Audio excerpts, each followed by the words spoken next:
came by itself. Would you believe that? No, because it's too complex to believe that it came by itself. It cannot come by itself. There's got to be an engineer, a manufacturer, or Boeing company who created the machine. Now, these are little things compared to the whole of the universe that you see in front of you. The night, the day, the variation of the wind, the sun, the moon, the sundial, the air, the gamma ray, the mega ray, and so many rays that are moving at the speed that we can't even quantify. That alone is a proof by itself that the earth did not just come by itself, as they say. There's got to be someone pushing and holding its forelock for it to function the way it's functioning.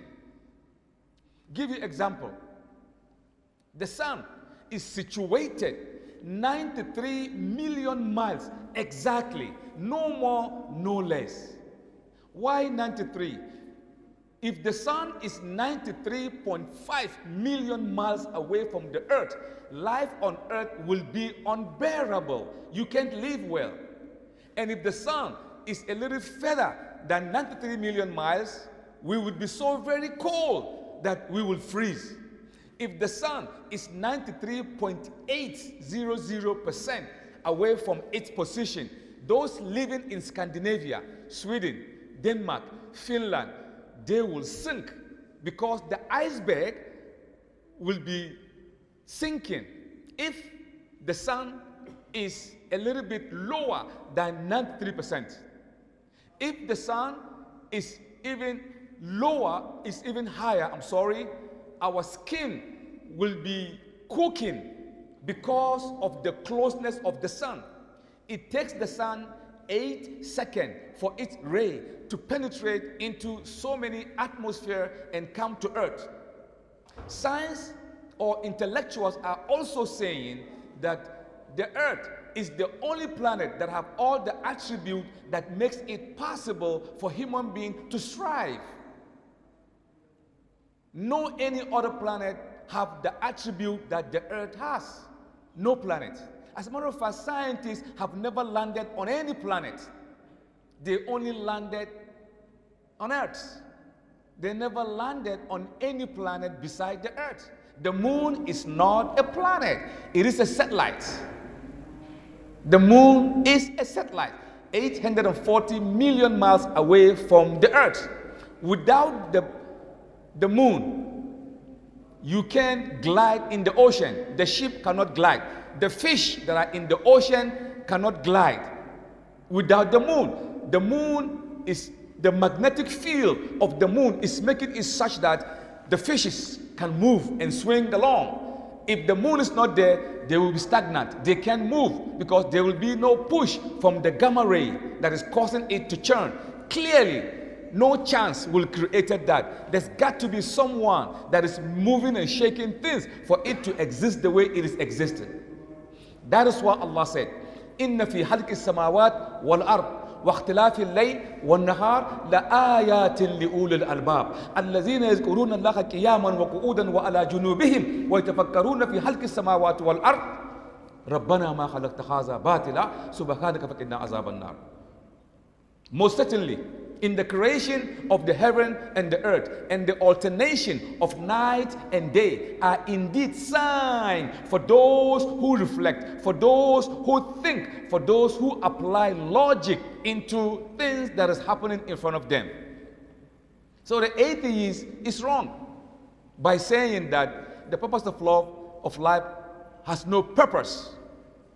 That's what they preach, that life is just this. Live as you want. There is a state in America called Vermont. Vermont, they have this, they call Vermont live free and die. They believe in you live free and you die. And that's it. And nothing else will come into perspective the way religion people advocate. This is what they believe. So in other words, life on earth have no meaning. If there is no day of judgment, if there is no purpose in life, who will punish these criminals, these thieves, these hooligans, those who destroy nation, take away, usurp your community, take your life, take everything, come to you, destroy you, kill you, and they have connection on the upper rim of the government using their power to suppress mankind. If there is no day of judgment, who will bring them to account? So if there is no one to bring them account, that means the world have no purpose. You could just do whatever you want. The world have purpose, and the purpose is to worship Allah. We believe that is the purpose that Allah subhanahu wa ta'ala have given mankind. We have to worship Allah. But how do you worship Allah? Like I've mentioned earlier, it is not just the 5 daily prayers. It is the pillars. Those are the pillars holding the structure of Islam. Sort of like the building. This building, look at the pillar. Without this 1, 2, 3, 4, 5, 6, or 8 pillars, the whole building will fall. So these are the pillars. But what is on top of the pillars? Just so many life, so many things. Even to smile to your brethren is beautiful. There is purpose in life. You can't say that there is no purpose in life, which the atheists are advocating, that we came from some kind of chance. And I'm asking the question, how can chance create such an intricate creation? The speed of light, 186.3 thousand miles per second. That is how fast some planets are moving. We can observe all the planets. We haven't been into all the planets. Just one planet. We are living in only one planet.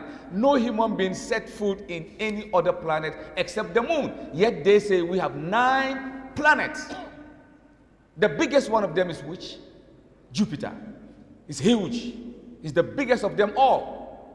But the Earth will fit inside Jupiter 1,400 times. Jupiter is a planet. But the Earth will fit in it. And Jupiter will fit inside the Sun many, many times. And the Sun will fit inside galaxy many, many, many times. And the galaxy will fit inside,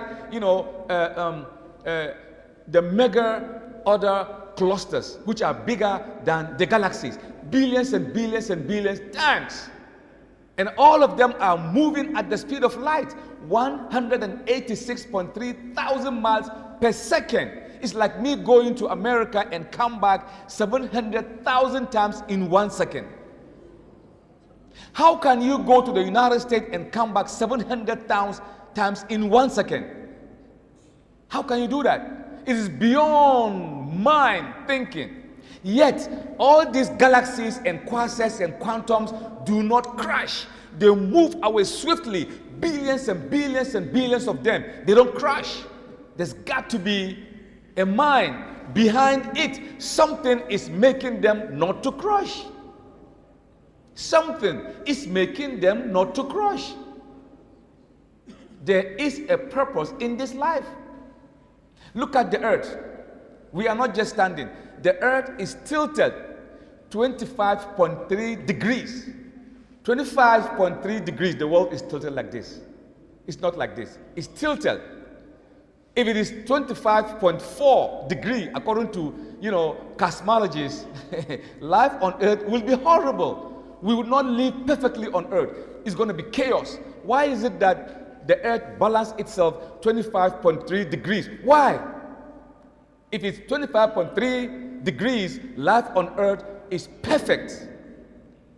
Why is it that the ray that the sun is emitting, it allows only the good ray from the sun to the earth so that the plants will have photosynthesis. They will create their food. Animals enjoy the grass. We will enjoy the animals. Why is it so perfect? Who set it up that way?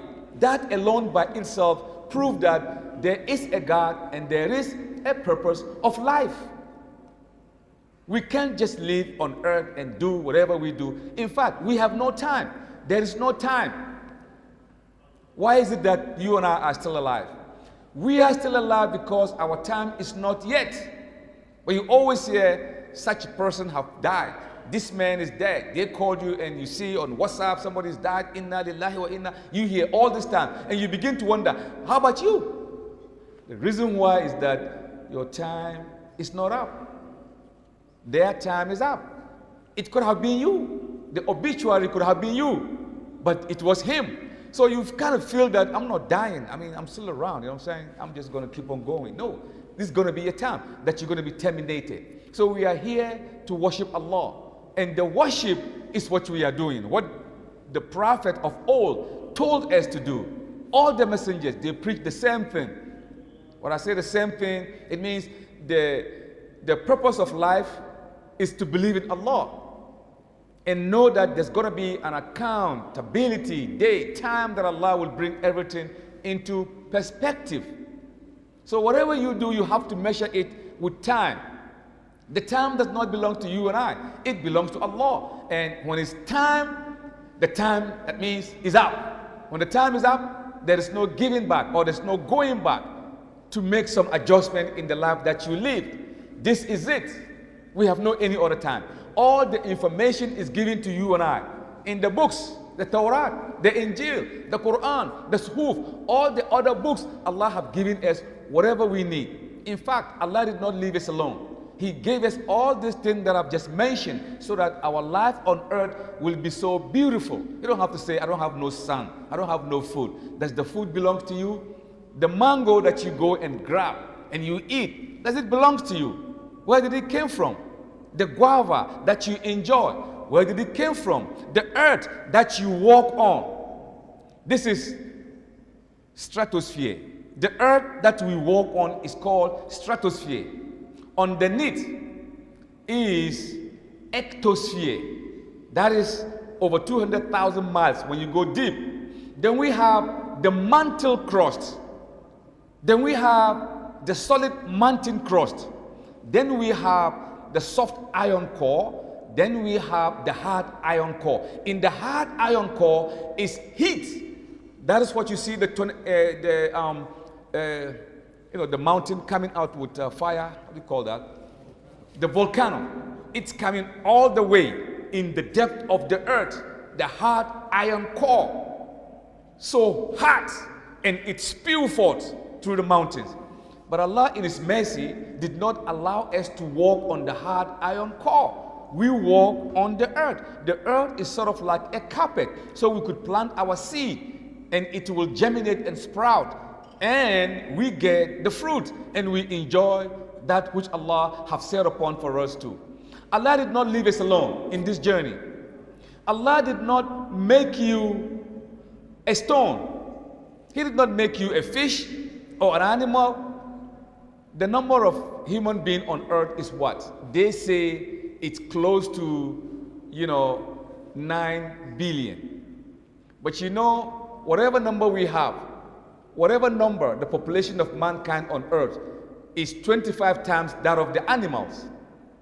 Yet, you don't see no animal coming to town, coming to Abuja, coming to Wuse 1, Wuse 2 and eat us. We got lion, tiger, hyena. These are ferocious animals. They would come and eat us. But mankind is created so special that Allah did not allow them to just come in. They are powerful, destructive, yet we are the ones that play with them. You go to India today, you find a 6-year-old holding an elephant, asking the elephant to jump. 6-year-old holding the lion, making the lion to jump and do this and that. But you don't find no lion holding the man by the neck and asking him to do a bit. That is the power of the creation of man. Man is the higher being among all Allah's creation. Why? Because look at the angels. They don't sin. لا يعصون الله ما أمره ويفعلون ما يؤمرون. They were created perfect. They don't sin. They don't commit crime. They do exactly what Allah asked them to do. Yet they are the ones that are taking care of us. They are all over us, protecting us. That means man is a force to reckon with in the creation of Allah.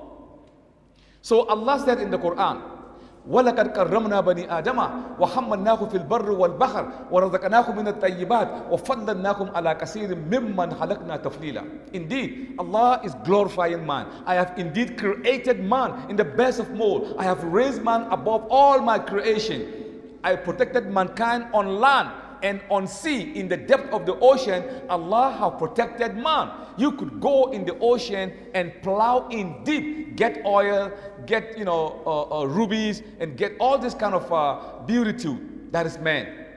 On land, you do so many things. Buildings in Abuja. Look at a beautiful architect. That is man. Animals don't do that. In return, Allah also gave us water. He gave us fruit. He gave us the sun and the moon and everything. In return, we have to worship Allah. All the tools were given to mankind. In return, we have to worship Allah subhanahu wa ta'ala, so that when we go in with Allah subhanahu wa ta'ala, we will see the clear perspective. So no one should lie to himself that he's living a free life. If he died, that's it. Like the other guys, what did they say? Rest in peace. If somebody died, they say rest in peace. Rest in peace. Really? What is it that you've done that deserves that you should rest in peace? We know there's going to be a day of judgment, and that day is only timed by Allah subhanahu wa ta'ala. It will come when we least expect. So mankind have to be careful in the life that we live. There is nothing in this dunya. You know, Isa ibn Maryam, he's about the only prophet that we know today that have no abode. You see, I have my key in my pocket. After this, I'm going to go to my house, open the door, turn the TV on, turn the air conditioner on, and enjoy myself. But Isa ibn Maryam, he never had a room like this is my room. Never in his life. Never in his life. And according to the Mishnah and Talmud, and according to Josephus, Josephus is a historian who lived at the time of Jesus. And he describes some of the ways that he lived and existed. He said he had no house. Anywhere that nightfall, Isa ibn Maryam, that's where he sleeps. At one point in time, Josephus make mention in one of his apologies that Isa ibn Maryam said, the rocks are my pillow, and the ground are my bed, and the moon is my light, and the fruits are my sustenance, and the wealth is in the depth of the ocean, in the depth of the earth. I have everything. And he recorded also in Mishnah that Jesus was known to have one clothing, one trouser, and a long dress. That's it. And a staff. And a calabash around his neck. Around his waist. That's his possession. So in the morning when he rise up, he eat the fruit, and he keep on with the Injil, giving the gospel, calling people to Allah. That's what he does. So one day, Isa ibn Maryam was preaching by the river Jordan. When he get close to the river Jordan, he realized that, his clothes are dirty. So he took off the top mantle. He washed it by the river Jordan, and then he set it up on the rocks. When it dried, he put it back on. Then he took the lower garment. He washed it again. He put it on the rocks. When it dried, he put it on. And he began to walk. As he was walking, he started feeling thirsty and hunger. So he went by the other side of the river Jordan, and he took his calabash and he grabbed some water. Look at this. He grabbed the water. He was about to drink.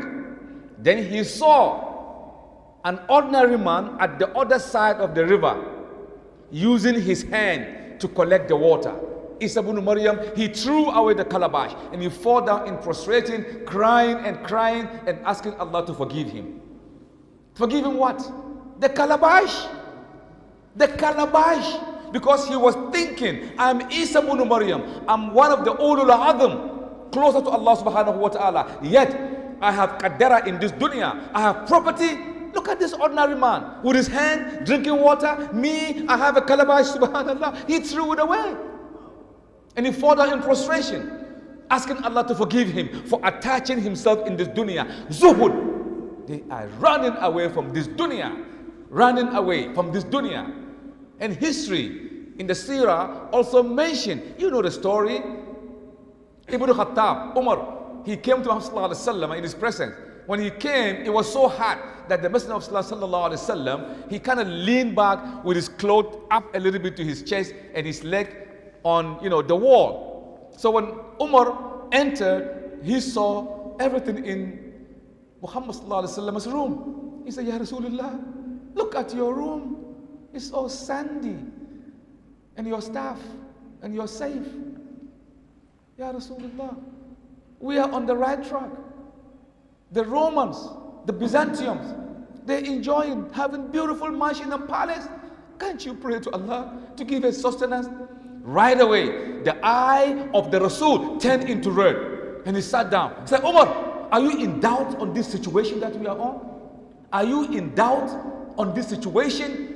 If the earth and whatever is in it, would Allah have a little merit like the one wing of a mosquito? Allah will never give, an unbeliever a water to drink. There is nothing here. Whatever you see is Bola. Whatever you see, Mercedes-Benz, you drive and enjoy. Are you going to take it on your bed if you go to sleep? Why don't you take it to your bed? Why wouldn't you bought it half, maybe 10 million, 25 million. Why don't you take it to your bed? Why would you leave it outside? Dogs, lizards, monkeys moving around it. Dogs even pee around it. $500,000 worth of Mercedes-Benz out in the streets. That tells you something. That clearly gives you a perspective. Whatever you own, you're going to leave it. With Allah, is the fact, is the truth. So as you are in this dunya, always reflect about death. The Messenger says, sallallahu alaihi wasallam, the best amongst you, the wisest amongst you is he who remembers death.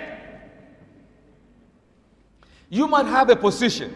Know that whatever position Allah gave you, it is not you that He gave. He gave it to the community.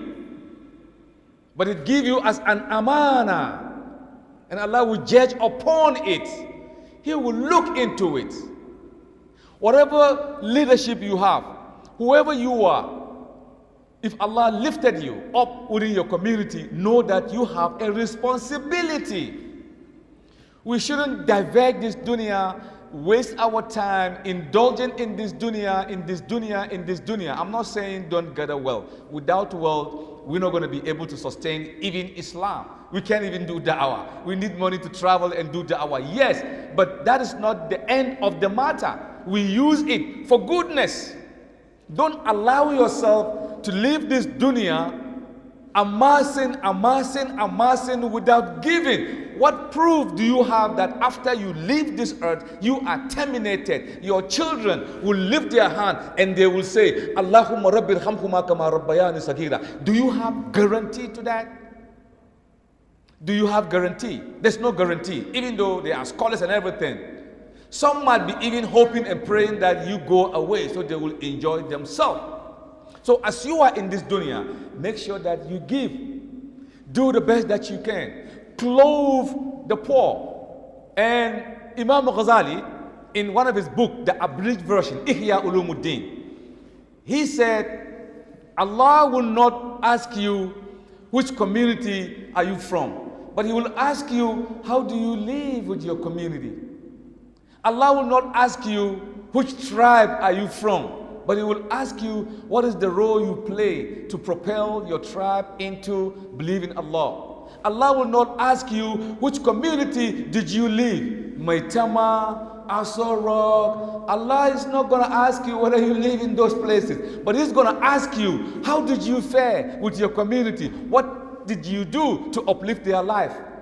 Allah will not ask you how many clothes you have, but He will ask you how many people have you clothed.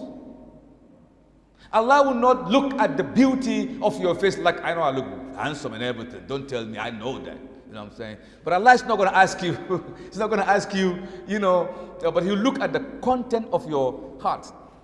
Imam Ghazali, he said that. He said, Allah will look in the heart. That's what He will look. You must see someone that is nobody according to your standing of, classifying people. But with Allah, He is the greatest. You must see someone sweating with a slippers that is half torn, But the angels are all around him because his heart is pure. His pure heart.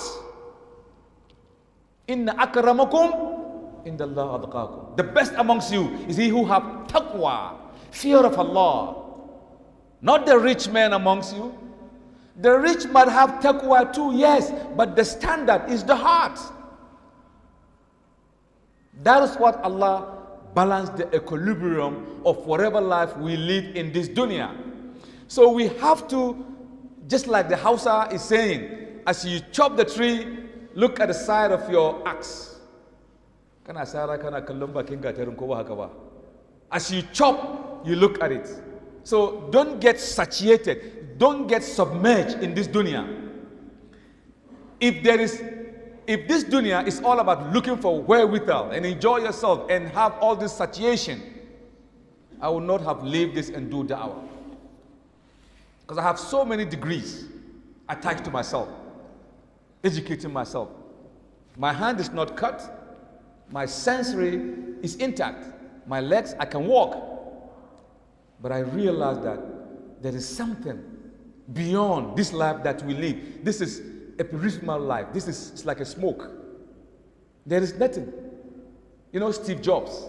Steve Jobs, one of the richest men. Tech. He's a tech guy. What did he say when he was lying down sick? He said, I just realized in a flash that all this wealth that I have amassed is nothing when my neighbor is suffering from Alzheimer's disease. He can't pay the bill. Steve Jobs started crying. He said, what is all this thing? What is all this thing in my name? Billions and billions and billions of dollars. Right away, he picked up a phone and he called Bill Gates. He said, Bill, why don't we set up a fund? Bill Gates said to him, you are late because I have said the Bill Gates and him and his wife, I forgot her name, Melinda. He said, we have said that already. And we're busy, man. We're busy. We're leaving behind. You want to join the bus? Let's go. Steve Jobs said, I'm going to set mine today because he realized that the end line is not to make the money. Fine, make the money, but give it out. Don't forget those whom you step on before you get to the top, because you never know when you're coming down.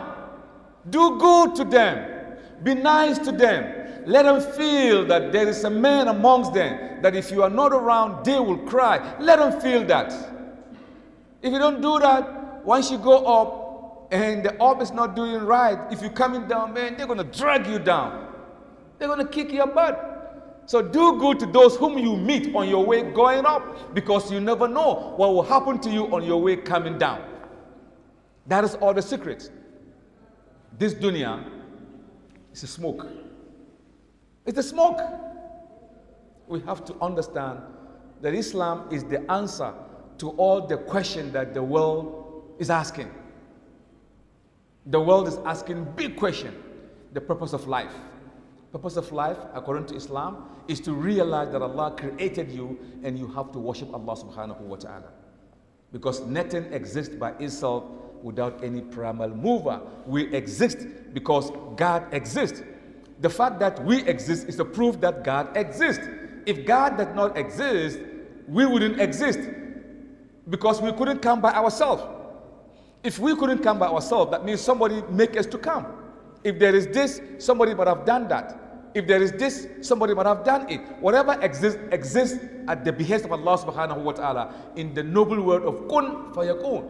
Allah make whatever that exists to exist because He is Allah. He is the one that creates. He is the best of creator. And there is no way out. Allah will judge us in the day of judgment. There's going to be a time. There must be a head.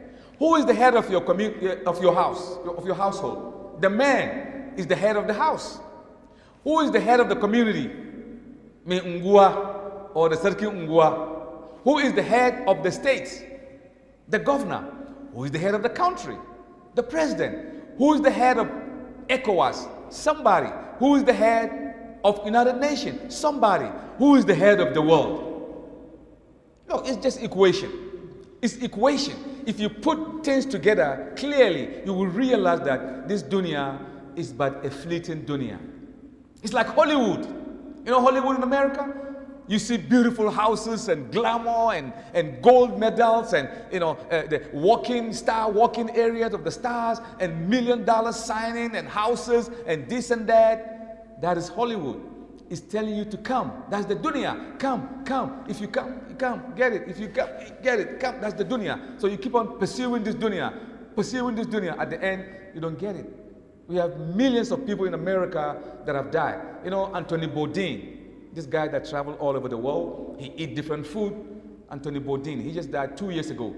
He hanged himself to death. Billionaire, Anthony Bourdain, he traveled all over the world and he eat food from different countries and he eat everything. So he became so famous and he was rich. He had one of the most expensive, you know, palaces in Hollywood Boulevard. Very expensive. But they woke up one morning, they found him, he hanged himself. He hanged himself, Anthony Bourdain. He hanged himself to death in his pocket. They look, they take it out. You know what he said? He said, there is a vacuum in his life. There's an empty space in his life. There is something in his life and he's trying to get that something. He couldn't get it.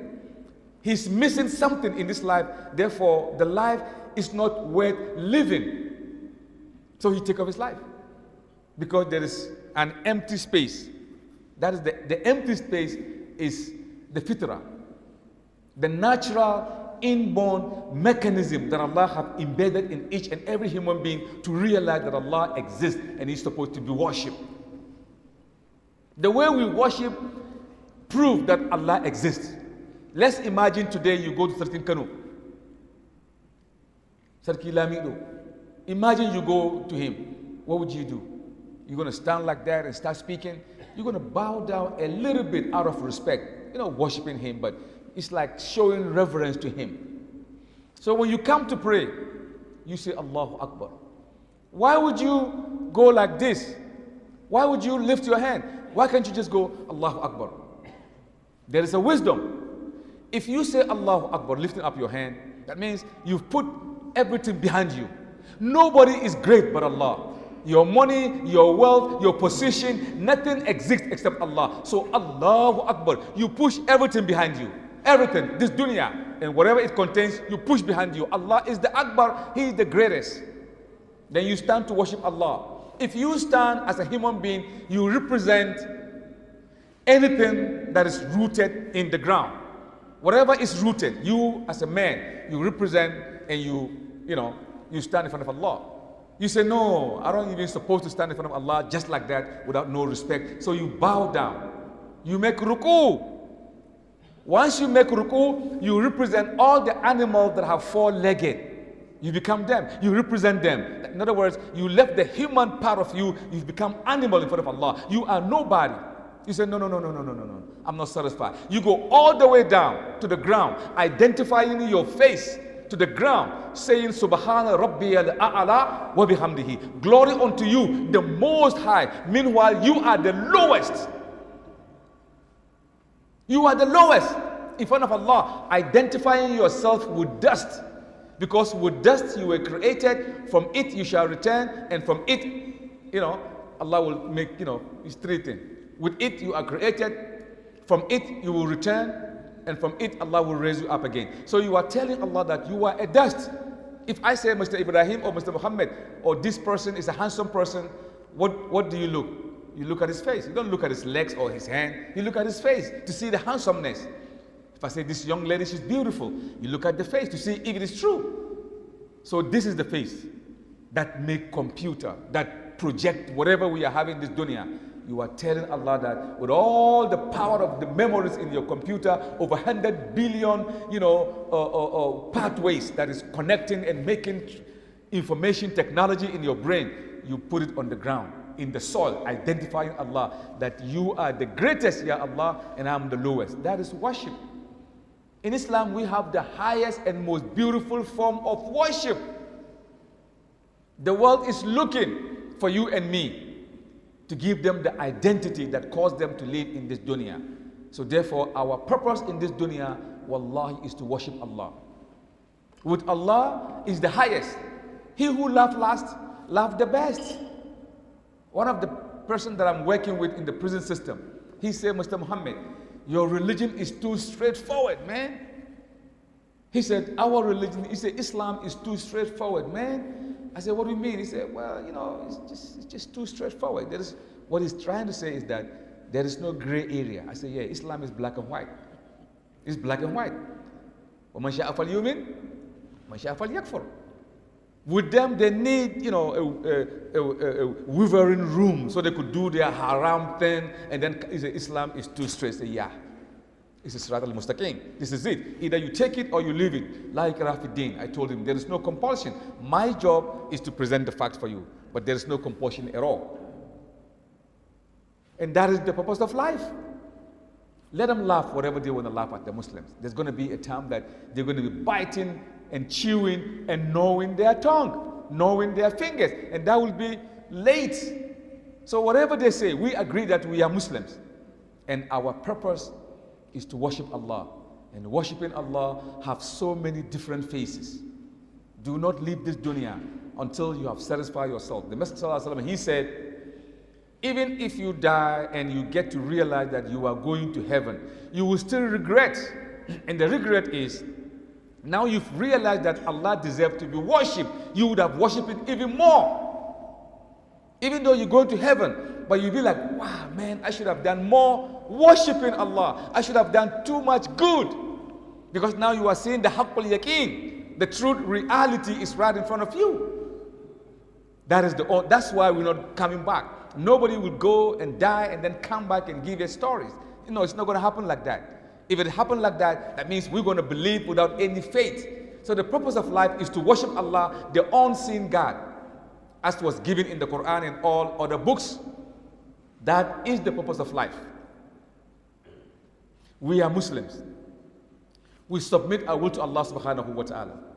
So if you are working, and if you are given an authority, and if you are occupying a position that demand, you know, respect out of the people that Allah has put you, your job is to humble yourself. The messenger humbled himself. All the Sahaba humbled themselves. They were the Amir al-Mu'mineen, yet they humbled themselves. So if Allah gives you a position, you have to be very, very careful. You are about to be taken to responsibility. So once you get that responsibility, that means there is something that Allah wants you in particular to do. Because in the Yawm al-Qiyamah, Allah will not judge you and me the same. Allah will not judge the one with one leg and the one with two legs the same. Because your action will be different. So Allah will judge you based upon your nature. The one with one eye and the one that sees with both eyes, their judgment with Allah is going to be just, is going to be balanced. The one with no eye and no leg is not going to be judged just like you have two legs and two eyes. Your judgment is different. Each and every one of us would be on the pedestal that Allah has set us upon. That's why Allah said, وَلِكُلِّ وُجْهَةٍ هُوَ مُوَلِّهَا. Each and every one of you is moving to some, some destination. Allah has put you on some pedestal. فَاسْتَبِقُوا الْخَيْرَاتِ. Allah said, compete in doing acts of righteousness. Wherever you are, Allah will bring your heart together and you will do acts of righteousness. What we are doing right now is act of righteousness. That is the purpose of life. You sitting down in this masjid, listen to the Imam giving lectures, you are being given a blessing. It is written in your account. As opposed to someone that is somewhere that is not supposed to go, the other side of the place. You are here, they may be the other side doing things that is not consistent with Islam. They get their own reward. They're not getting reward. They're getting sayyah. And you're getting your reward here. So Islam, even if you smile, you get a reward. You take something out of the ground so that nobody will step on it, you get a reward for it.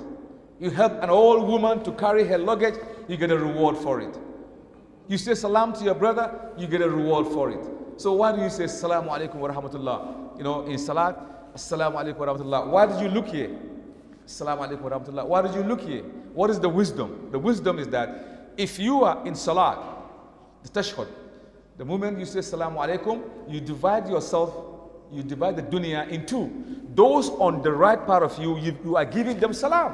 Whether it's Germany, it's France, it's Africa, wherever, on your right, you are giving salam. On your left, you say assalamu alaikum. Those on this side of you, you give them salam. So Islam is a continued motion of doing acts of righteousness. If you sleep, you wake up in your sleep, say subhanallah, and you turn around. You turn around, alhamdulillah. Whatever you do, you get sawab. But this is what Allah has given us as Muslims. We have to take it and take it so seriously. We will leave this world, we will be terminated, and Allah will judge upon whatever we do in this dunya. يوم لا ينفع مال ولا بنون إلا من أتى الله بقلب سليم. That day, لا ينفع مال, your richness, whatever you amass, will not come into play. But Imam Tantawi, he said, those riches will come into play if you do good thing with them. Because here they say, لا ينفع مال ولا بنون. Your children, yeah, my children is University of Maiduguri, University of Ibadan, University of this and that. Fine. But Allah said that day, they will not be of beneficial to you at all, except a righteous son that you leave who always lifts his hand and make dua for you. لا ينفع مال ولا بنون إلا من أتى الله بقلب سليم. Except the one that comes to Allah with a sound heart, beautiful heart that gives general amnesty, heart that is not harsh, heart that is so forgiving, heart that is always nourishing, heart that is always thinking about the progression of mankind. That is the heart that Allah will look. Remember we mentioned that Allah always look at the heart, not the clothing. If Allah is looking at the clothing, I don't think I will enter somewhere or you will enter somewhere. Those who are rich, they will put on the best garment and they will go to heaven and leave as those who have patched clothing. But Allah does not look there, He looks in the heart. There's just so many stories that the Messenger have given sallallahu alaihi wasallam in so many hadith that we receive that Allah actually does not look at this, all this thing. So when the Messenger was leaving this dunya, what did he say? He said, hold on to the Quran. Hold on to the Quran. Don't let it go away from you. Hold on to the Quran and the Sunnah that I've just left for you. These two books, if you hold it tight, you will never go astray. And that is exactly what we should be doing. We are Muslims. We have a job to do. We will know eventually we will be terminated in this dunya. My time is up. I know you might have some questions that you want to ask me. So I'm going to put a stop here. Hadha billahi tawfiq. Wassalamu alaikum wa rahmatullahi ta'ala wa barakatuh. Wa alaikum assalam wa rahmatullahi wa barakatuh. Alhamdulillah, we are grateful. I think if we don't stop, you are able to stop by yourself because of the stress and other things. May Allah reward you abundantly and may Allah accept all our ibadah. So if there is any question, we'll be able to take 2, 3.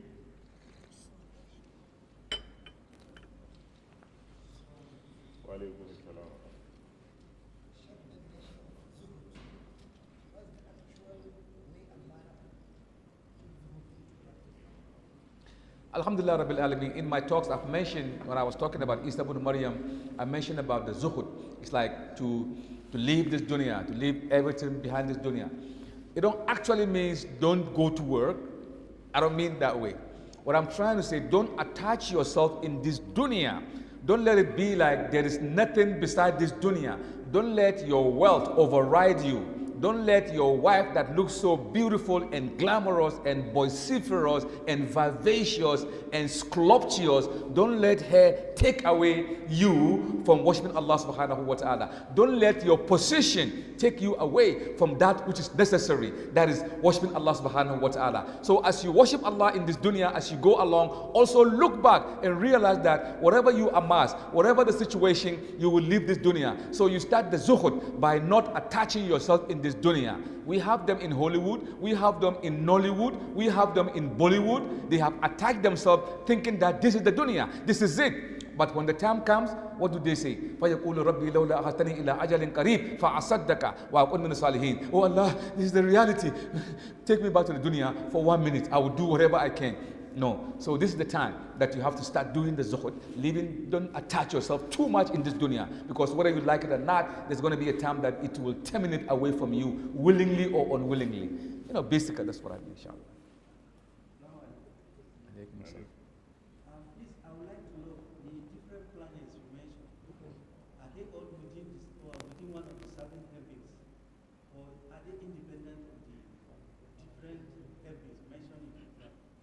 Right.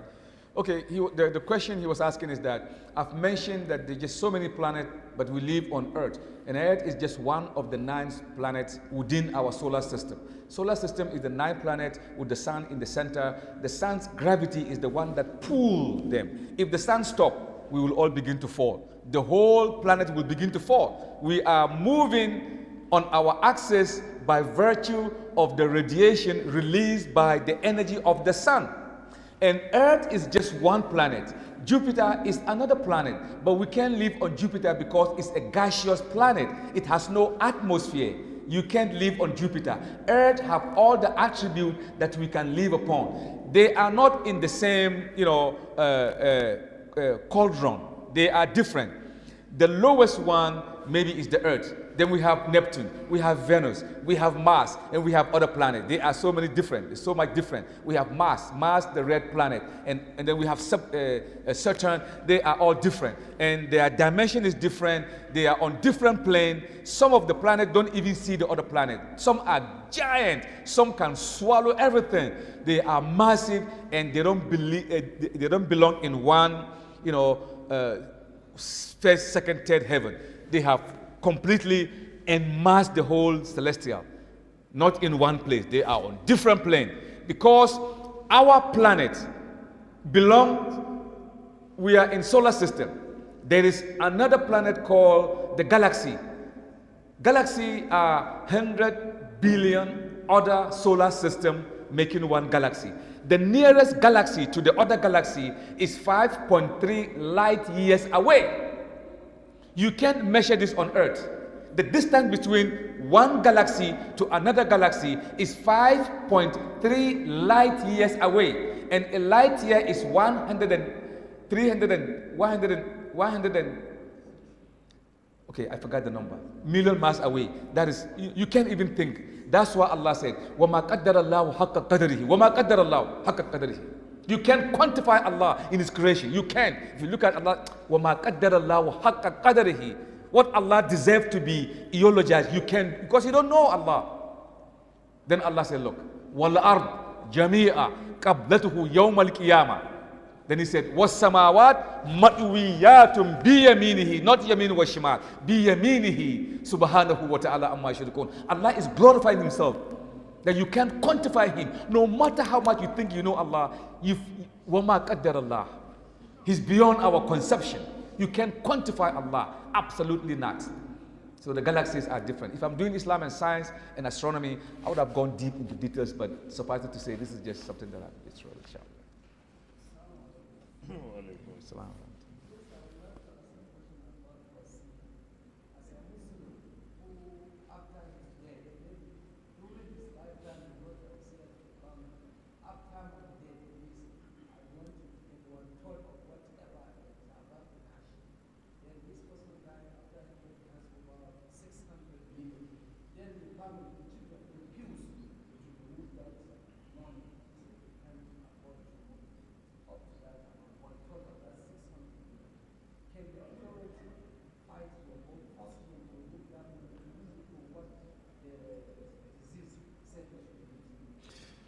Actually, wasiya is part and parcel of Islam.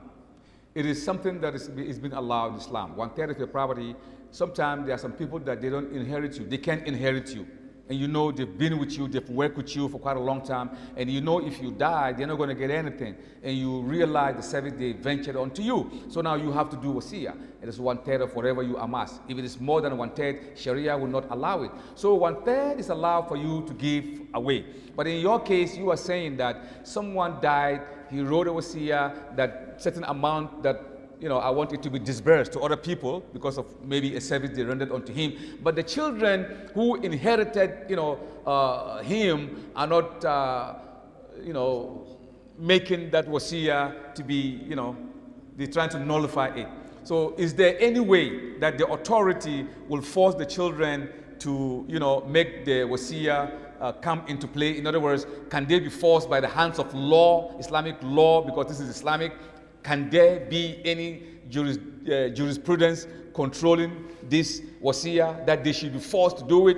What we could do, I believe, they would be reprimanded that, look, your dad left this wasiya, that, you have to honor it. If you don't honor it, it's going to be a sin. It's going to be sin upon you. In the day of judgment, you're going to pay for it because your dad clearly shows in the wasiyah that such and such money or whatever property should be given into charity or some kind of endowment. And you are refusing to do that. If they refuse to do it, they and Allah subhanahu wa ta'ala. But if the authority, if the Islamic authority is there, like I don't know if there is that kind of authority here established, rooted in Nigeria, I don't know. Maybe other nations that are so much into the Sharia system, if they could force, or not force, but actually redress the issue, that would be great enough. Otherwise, if they let it go like that, in the Yawm al-Qiyamah, the children are going to regret for not honoring what their father have asked that it should be done with the wasiyah. Last question.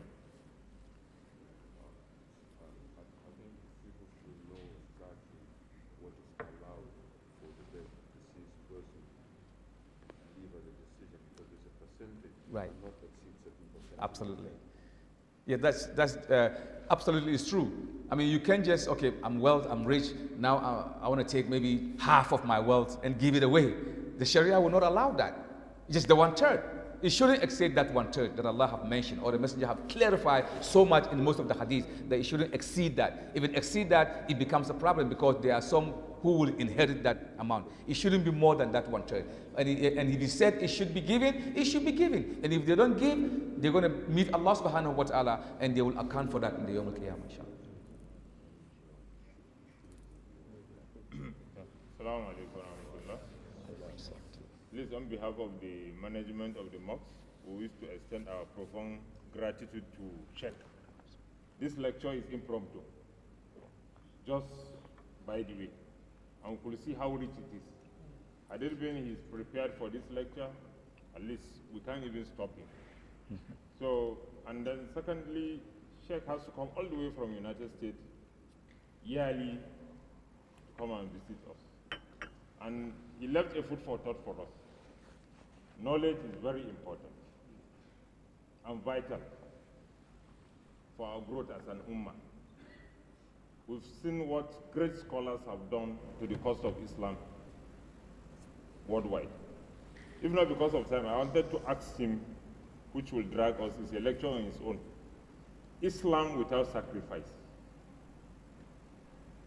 is part of our creation. We're all Muslims. And most of us are kind of dogmatized in this religion. What sacrifice have we made? Because if we look round down, each of the Sahaba you raise, and then compare yourself with him. May Allah subhanahu wa ta'ala guide and protect us. And may we get the bounty of Islam. Sheikh, we are so grateful. And may Allah returns you to your family safely. Inshallah. Jazakumullah khair. The closing dua. Okay, alhamdulillah, may Allah make it easy for you, definitely, for being here and not wasting your time. But actually, if you are here, that means Allah have counted you among those who are blessed one. May Allah make it easy for you. Whatever job you are doing, we ask Allah subhanahu wa ta'ala to make it plenty. May Allah make sure that your children and your family, Allah glorify them and make it easy for them and bless them for the fact that they are Muslims. May Allah, those of us who are sick, may Allah give us health. Those of us who are health, may Allah give us more health. Those of us who are looking for a job, the young men looking for a job, we ask Allah subhanahu wa ta'ala to make it easy for them and open doors for them to get a job. And those of us who are in traveling, may Allah make our journey so easily. Our fathers and grandfathers that passed away, we ask Allah subhanahu wa ta'ala to have mercy on them and reflect them in their qiyamah. Allah asks that when the time for us to leave this dunya, we live in the state of Islam. اللهم ربنا آتنا في الدنيا حسنة وفي الآخرة حسنة وقنا عذاب النار. اللهم ربنا آتنا من لدنك رحمة وهيئ لنا من أمرنا رشدا. اللهم ربنا فاغفر لنا ولإخواننا الذين سبقونا بالإيمان ولا تجعل في قلوبنا غلا للذين آمنوا ربنا إنك رؤوف رحيم. اللهم يا مجيب دعائنا ولا تكدع رجاءنا بأمة نبينا مولانا يا الله يا رب العرش العظيم. اللهم صل على جميع الأنبياء والمرسلين وعلى كل ملائكة المقربين وعلى عباد الله الصالحين برحمتك يا أرحم الراحمين. سبحان ربك رب العزة عما يصفون والسلام على المرسلين والحمد لله رب العالمين. Like I announced earlier,